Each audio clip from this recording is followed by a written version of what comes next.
অন্তর্বর্তী সরকারের প্রধান উপদেষ্টা ডক্টর মোহাম্মদ ইউনূস ও বিএনপির ভারপ্রাপ্ত চেয়ারম্যান তারেক রহমানের বৈঠকের ফলে সরকারের সাথে বিএনপির যে দূরত্ব ছিল তা কমে আসবে বলে মনে করেন দলের স্থায়ী কমিটির সদস্য অবসরপ্রাপ্ত মেজর হাফিজউদ্দিন আহমেদ।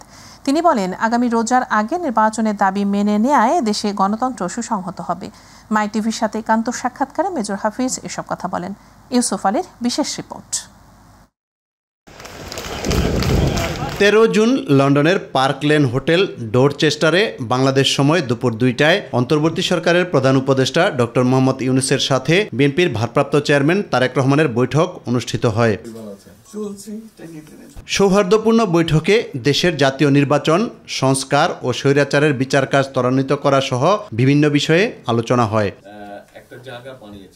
বিদেশের মাটিতে অনুষ্ঠিত এ বৈঠক ইতিবাচক বলে মনে করেন বিএনপির স্থায়ী কমিটির সদস্য অবসরপ্রাপ্ত মেজর হাফিজউদ্দিন আহমেদ বীর বিক্রম। বিএনপির যা সমস্যা রয়েছে, যতটুকু মতবিরোধ রয়েছে এবং এই সরকারের সাম্প্রতিককালে তাদের কার্যকলাপে বিএনপি অনেকটাই অসন্তুষ্ট ছিল, সেগুলো আর সেসব সমস্যা দূরীভূত করার জন্যেই ডক্টর ইউনূসের সাথে বৈঠকে বসেছেন।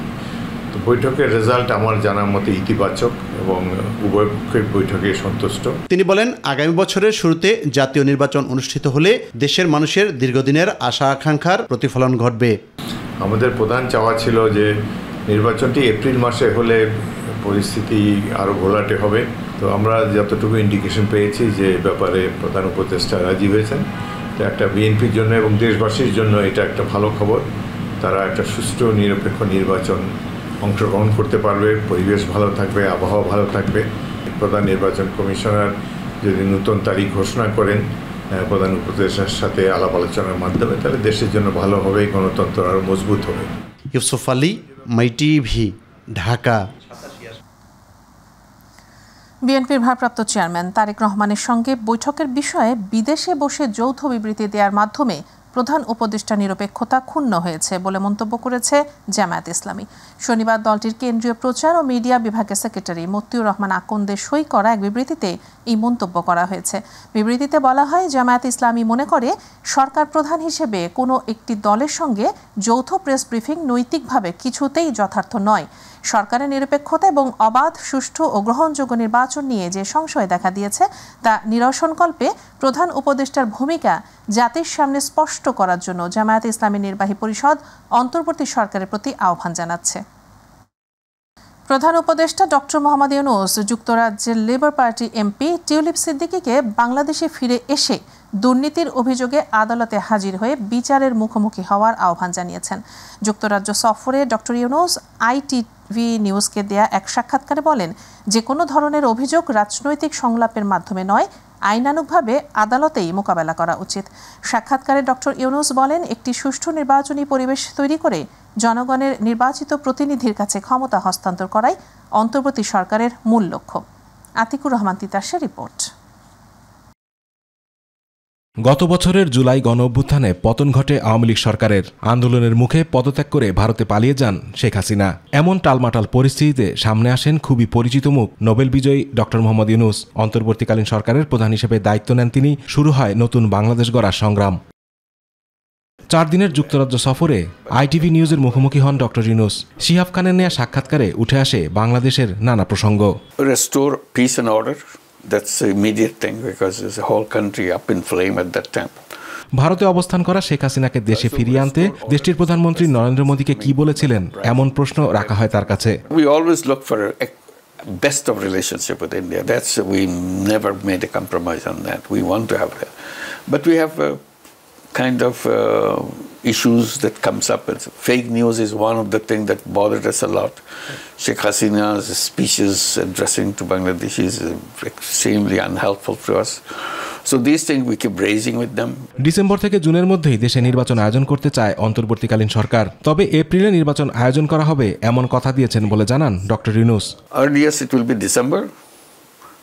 The early thing I announced is early is December. Latest will be the June of 2026. Within this we'll do that. We will never cross And finally, recently I announced that a specific date, that it will be in April. দেশের আইন শৃঙ্খলা পরিস্থিতি স্বাভাবিক রাখতেই সাময়িকভাবে আওয়ামী লীগের কার্যক্রম নিষিদ্ধ করা হয়েছে। বিচারের পর দলটির বিষয়ে সিদ্ধান্ত হবে বলেও জানান প্রধান উপদেষ্টা। One of the decisions we have taken to suspend the activities of Awami League temporarily. It's not a permanent thing. And then we decide after the trial is done what has to happen now to the party and so on. That's the second part. But at the moment it's a temporary suspension of that. So this is where we are at right now. যুক্তরাজ্যের labour পার্টির MP tulip সিদ্দিকীকে বাংলাদেশে ফিরে এসে দুর্নীতির অভিযোগ আদালতে হাজির হয়ে বিচারের মুখোমুখি হওয়া উচিত বলে জানান doctor Yunus. I mean, if she has allegations against her, she should appear and face the trial. Send the notice on corruption charges. That has been delivered to her. So she has to deal with the process of law. একটি সুষ্ঠু, সুন্দর ও গ্রহণযোগ্য নির্বাচনী পরিবেশ তৈরি করে জনগণের নির্বাচিত প্রতিনিধির হাতে ক্ষমতা তুলে দেয়াই অন্তর্বর্তী সরকারের প্রধান লক্ষ্য বলেও জানান অন্তর্বর্তীকালীন সরকারের প্রধান উপদেষ্টা doctor Mohammad Yunus. People must understand that we are not favoring, we are not biased to one party or another. Our job is to create an environment where anybody freely can vote for anybody they like, without fear, without favor. That's the guaranteed things we do. So this is something that we want to make sure that it happens. Atikur Rahman Titas, my TV. নির্বাচন নিয়ে আইন শৃঙ্খলা বাহিনী প্রস্তুত রয়েছে জানিয়ে স্বরাষ্ট্র উপদেষ্টা লেফটেন্যান্ট জেনারেল অবসরপ্রাপ্ত জাহাঙ্গীর আলম চৌধুরী বলেছেন, নির্বাচন ঘিরে ছোটখাটো ঘটনা ঘটবেই। সকালে রাজধানীতে আর্মড পুলিশ ব্যাটালিয়নের সদর দপ্তর পরিদর্শন করে স্বরাষ্ট্র উপদেষ্টা একথা বলেন। অন্তর্বর্তী সরকারের বিগত 11 মাসে আইন শৃঙ্খলা পরিস্থিতির যথেষ্ট উন্নতি হয়েছে জানিয়ে তিনি বলেন, মাঠ পর্যায়ের পুলিশের কাছে রাইফেলের মতো অস্ত্র থাকলেও ভারী মারণাস্ত্র থাকবে না।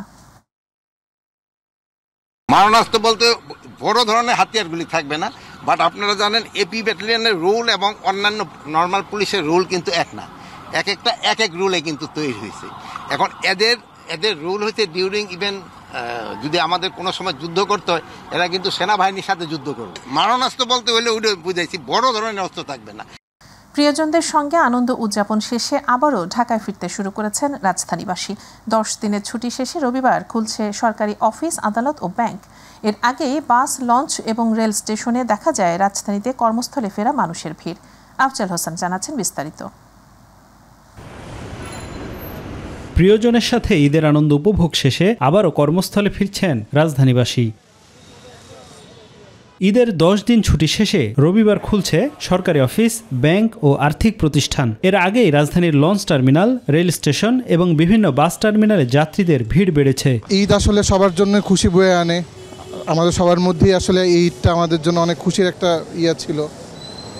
সব মিলায় বলা যায় আলহামদুলিল্লাহ সব ভালো কাটছে। অবশ্যই যাওয়ার পরে তো আর আসতে ইচ্ছা করে না, স্বাভাবিক।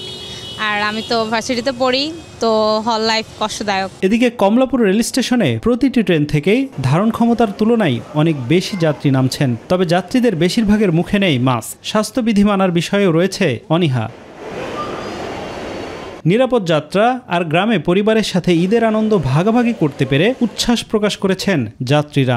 ঈদের দিন গরু জবাই করছি, এরপরে বাচ্চা ভোলাবার নিয়ে ঈদগাহে গেছি, খোলাকুলি করছি, তাদের নিয়ে খুব আনন্দমুখী ঈদ করছি। পরিবার, আত্মীয় স্বজন সকলকে নিয়ে ঈদের ছুটি কাটাইছি আর তো সব মিলে আলহামদুলিল্লাহ ঈদের ছুটি খুব ভালো কাটছে আর কি।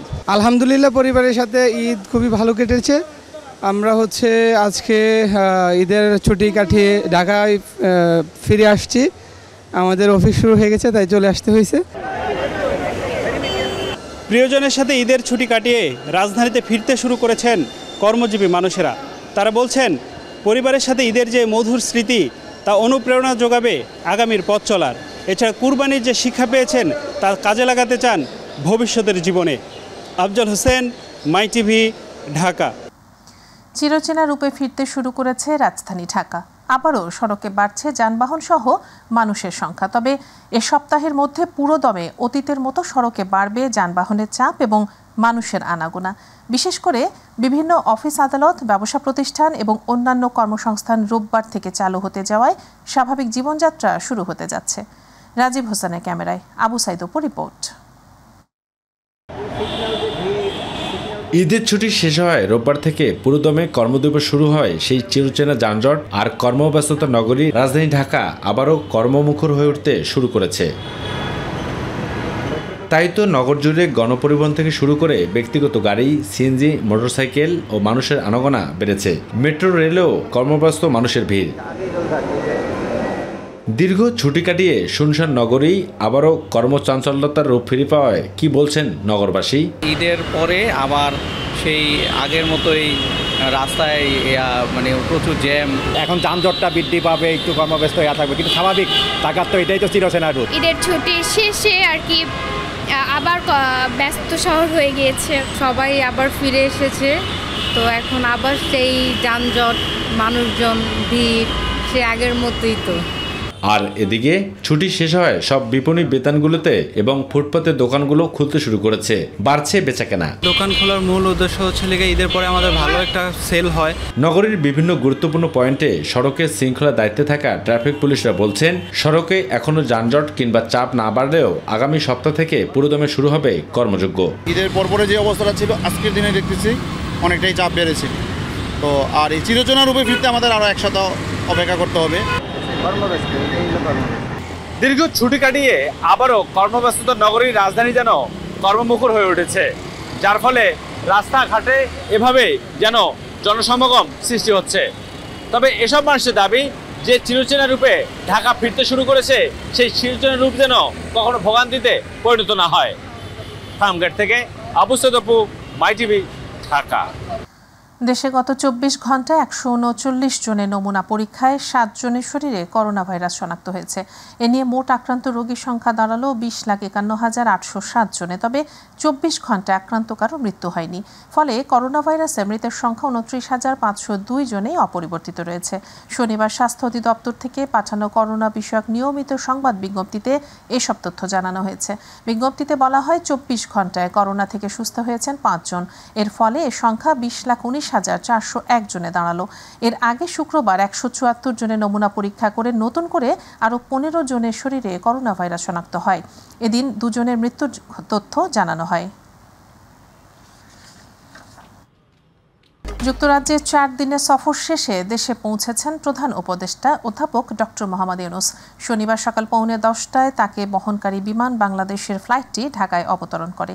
প্রধান উপদেষ্টা ও তাঁর সফর সঙ্গীদের বহনকারী বিমানটি লন্ডন সময় শুক্রবার সন্ধ্যা 7:15 হিথ্রো আন্তর্জাতিক বিমানবন্দর ত্যাগ করে।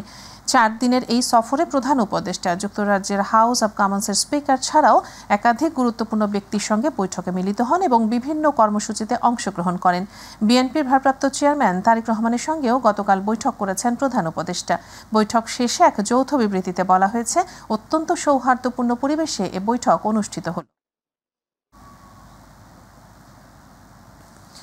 দ্রুত সময়ের মধ্যে কম খরচে মামলা নিষ্পত্তি, মানবাধিকার নিশ্চিত ও মানুষকে মামলার অভিশাপ থেকে মুক্তি দিতে আইন মন্ত্রণালয় কাজ করছে বলে জানিয়েছেন উপদেষ্টা ডক্টর আসিফ নজরুল। তিনি বলেন, এজন্য সিপিসি এবং সিআরপিসি অধ্যাদেশ নিয়েও কাজ চলছে। শনিবার আইনগত সহায়তা প্রদান আইন 2000 অধিকতর সংশোধন করবে প্রণীত অধ্যাদেশ নিয়ে বিভিন্ন অংশীজনের সাথে আলোচনা শেষে একথা বলেন তিনি। এ সময় তিনি আরও বলেন, দেশে বছরে 5 লাখ মামলা দায়ের হয়। এর মধ্যে লিগ্যাল এইডে 35,000 মামলা নিষ্পত্তি হয়। এ হার 2 লাখে নিয়ে যাওয়ার লক্ষ্য রয়েছে। এতে মামলার সংখ্যা 40% কমবে বলে আশাবাদ ব্যক্ত করেন তিনি।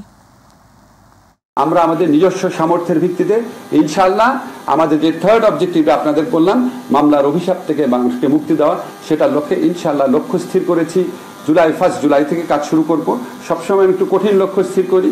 লক্ষ্য স্থির করলে 1 জুলাই না হলেও অন্তত 15 জুলাইয়ের দিকে আমরা কাজ শুরু করতে পারবো ইনশাআল্লাহ। আজকে আমাদের যে হাজারো যে ছাত্র জনতা তাদের জীবনের বিনিময়ে, তাদের অসীম আত্মত্যাগের বিনিময়ে নতুন বাংলাদেশ গড়ার যে সুবর্ণ সুযোগ আমাদের কাছে এনে দিয়েছে, আমরা মনে করি মামলার অভিশাপ থেকে মানুষকে মুক্তি দিলে, ন্যায় বিচার নিশ্চিত করলে আমরা সেই লক্ষ্যে কিছুটা হলে অবদান রাখতে পারবো।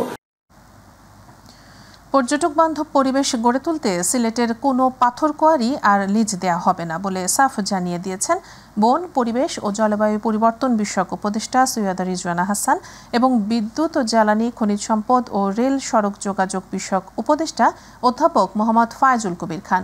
সকালে সিলেটের জাফলং এলাকা পরিদর্শন শেষে সাংবাদিকদের কাছে তারা একথা জানান। উপদেষ্টা সৈয়দা রিজওয়ানা হাসান বলেন, শ্রমিকদের বিকল্প কর্মসংস্থানের ব্যবস্থা করা হবে। আর খনিজ সম্পদ উপদেষ্টা অধ্যাপক মোহাম্মদ মোহাম্মদ ফাউজুল কবির খান বলেন, অবৈধভাবে উত্তোলিত পাথর ক্রাশার মেশিন দিয়ে ভাঙা হচ্ছে, যা অনিয়ম ও পরিবেশের জন্য হুমকি স্বরূপ।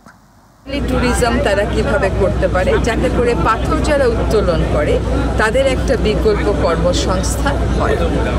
এই জায়গাটাকে ধ্বংস করে দেওয়া হয়েছে, এই যে পাথর উত্তোলন করে এবং এই যে ক্রাশারগুলো, এগুলো তো সর্বনাশ করে।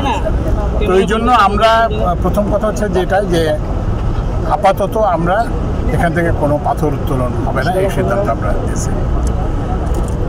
দ্বিতীয়ত যেটা, সেটা হচ্ছে যে এখানে যে এই যে ক্রাশারগুলো আছে, এগুলো কিন্তু এখানে সরাতে হবে। লালমনিরহাটের 2 উপজেলার 3 সীমান্ত দিয়ে আবারও 12 জনকে পুশিন করেছে ভারতীয় সীমান্তরক্ষী বাহিনী বিএসএফ। ভোরের দিকে পাটগ্রাম ও হাতীবান্ধা সীমান্তে এই ঘটনা ঘটে। বিজিবি ও স্থানীয়রা জানান, হাতীবান্ধা উপজেলার বনচৌকি সীমান্ত দিয়ে বিএসএফ 3 জনকে পুশিন করলে তারা বাংলাদেশ ভূখণ্ডের অভ্যন্তরে চলে আসে। সকালে গ্রামবাসী তাদের আটক করে বিজিবির হাতে তুলে দেয়। অপরদিকে একই উপজেলার পূর্ব ষাটডুবি সীমান্তে বিজিবি ও গ্রামবাসীর বাধায় অপর 3 জনকে পুশিনের চেষ্টা ব্যর্থ হয়েছে বিএসএফের। এদিকে পাটগ্রাম উপজেলা শ্রীরামপুর ইউনিয়নের ঢাঙ্গাপাড়া সীমান্ত দিয়ে ভোরে অপর 6 নারী পুরুষকে বাংলাদেশে ঠেলে দেয় বিএসএফ। তবে পরবর্তীতে বিজিবি ও সীমান্তের লোকজন তাদেরকে আবারও সীমান্তের কাঁটাতারের বেড়ার ওপাশে ভারতীয় অংশে ফেরত পাঠিয়েছে।